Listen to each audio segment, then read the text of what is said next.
Hi, everybody. Thanks so much for inviting me to participate in this exhibition and allowing me to speak a little bit about my practice. So my name is Nadia Huggins. I'm a visual artist from the Caribbean, specifically St. Vincent and the Grenadines. And my work has been focused primarily on sort of like a integration of documentary and conceptual practices. Thematically, I deal with a lot of ideas around identity and belonging, and more recently ecology.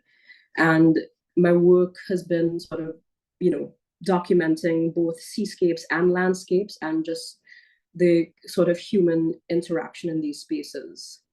So I'll just kind of jump quickly into the particular video that's being shown in this exhibition and where the idea for that really came from.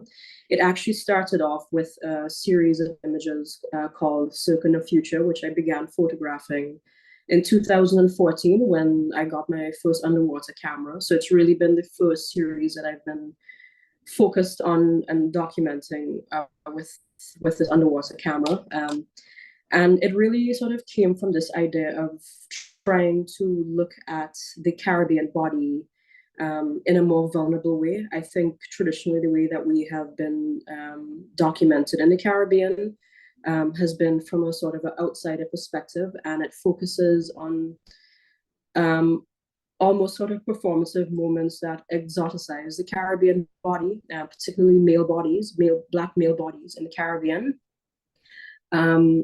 And there's a lot of historical images of young Black men who are jumping off of boats or off of docks, jetties. Somebody might throw a coin and they'll jump after this, and there's a kind of a performance that happens in that moment. But I've been more interested in sort of showing people in a more authentic way, in a more nuanced way. So I started sort of looking at these moments of these young boys who jump off of this particular rock that's close to the bay that I grew up near. It's a beach that I spent a lot of time in my childhood, doing similar things to these young boys, swimming out very far and climbing up these rocks and jumping off. So there was a bit of nostalgia attached to the images to me when I began shooting. But then as I began to delve deeper into things, I realized that there was a sort of moment that happened where the body started to transform in a way once it broke through the surface of the water. So the underwater work that I do is sort of focused on that transformational moment of the body in this space. I mean, obviously the ocean is an environment that we're not meant to survive in. So, your body kind of becomes very preoccupied with regaining breath and resurfacing. And it's like within this very slight, minute moment that you're able to kind of see a sort of a natural state of being or a type of vulnerability that you don't get to see necessarily, particularly with young men, because there's so much performance and masculinity attached to how they behave on land. So to be able to see them in this sort of vulnerable way underwater was really important to me. I think a lot about the sea as a sort of space that sort of dissolves a lot of these constructs of these ideas that exist in life, thinking beyond, gender and race and class and sexuality and all these things. And, they see as a kind of a space that allows you to sort of move beyond these constructs and really sort of reimagine who we can be or what we can be in this environment. So the project really starts to focus on these ideas, and obviously out of that I began to do some video work as well and try to document various moments of this. And you'll notice that within the video I play a lot with the orientation of the surface, and this is obviously intentional because I kind of want to disorient the viewer. I want them to think that they're not quite sure where they are in relation to something. Is it above the surface? Is it below the surface? I've been sort of really obsessed with this idea of, especially in terms of the map, like where is north, where is south, where seems to be the most dominant part of the world.